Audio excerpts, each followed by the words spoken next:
ये सिर्फ सोने की बात नहीं है जो राहुल गांधी कह रहे हैं, अखिलेश यादव भी वही बात कह रहे हैं कि चुनाव खत्म होते ही संकट याद आ गया है।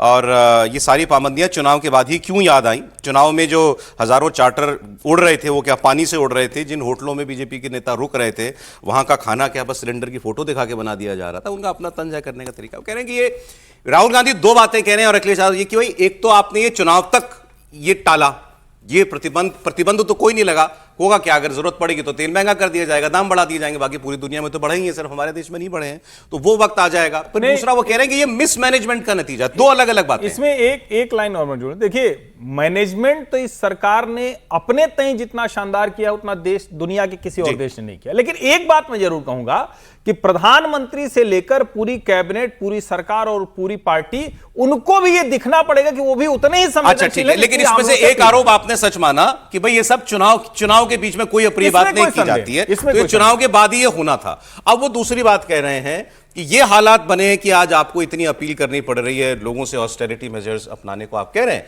इसका मतलब संकट बड़ा है, आप मैनेज नहीं कर पाए।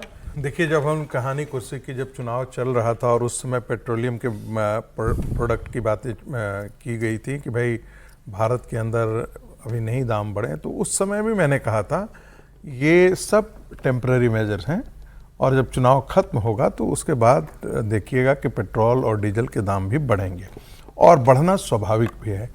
यदि आपके जहाज फंसे हुए हैं, जहाज आ नहीं रहे हैं, आपको गैस जहां से 80% सप्लाई हो रही है वो रास्ता बंद हुआ पड़ा है, जहां से आपके तेल आ रहे हैं, और कोई भारत अकेला टापू तो है नहीं दुनिया में।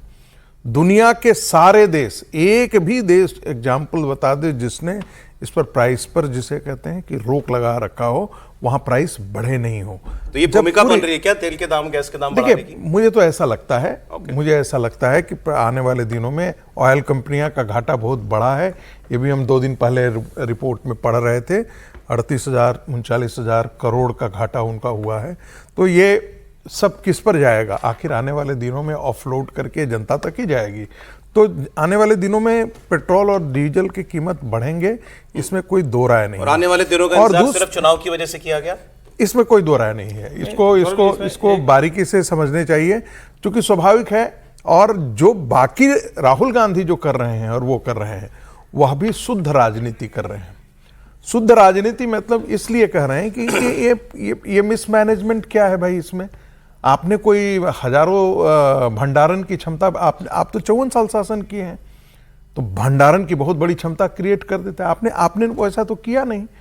तेल का अल्टरनेटिव आप टेक्नोलॉजी डेवलप कर देते हैं, आपने तो 54 साल में कुछ नहीं किया।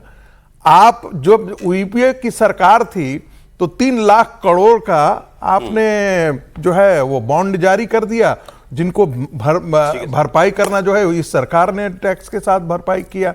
तो आपने उस समय कौन सा मैनेजमेंट किया था? तो 12 साल से जोड़ दिया ना कि 12 साल में मोदी इस मुकाम पे ले आए। अरे भाई, प्रधानमंत्री नरेंद्र मोदी तो बहुत बड़े इकोनॉमिस्ट नहीं है ना। मनमोहन सिंह तो बहुत बड़े इकोनॉमिस्ट, दुनिया के बहुत बड़े, तब उनको ये क्यों गिरवी रखनी पड़ी थी भाई? ये शुद्ध जो है वो राजनीतिक आरोप है। लेकिन हाँ, जितना आप कंजम्पशन कर सकते हैं ये करने की आवश्यकता है, जिससे हमारा फॉरेन एक्सचेंज रिजर्व जो है वो बच सके। एक ब्रेक लेना पड़ेगा मुझे विजय जी और समीर जी के बाद में, उसके पास भाई एक लाइन में मुझे इतना और बता दीजिए कि अगर सरकार ये कुछ दाम बढ़ाती भी है, ऑयल प्राइसेस बढ़ाती है या गैस प्राइसेस बढ़ाती है, तो जायज होगा? मुझे लगता है बिल्कुल जायज है। जायज है, बिल्कुल जायज। इस पर तो मुझे लगता है हम लोग पहले आपूर्ति सुनिश्चित रहे, कीमत तो बढ़ानी पड़े, कोई रास्ता नहीं है। ये तो आप इसमें तो हम लोग इस पर कहानी। चलिए, अच्छा ठीक है। तो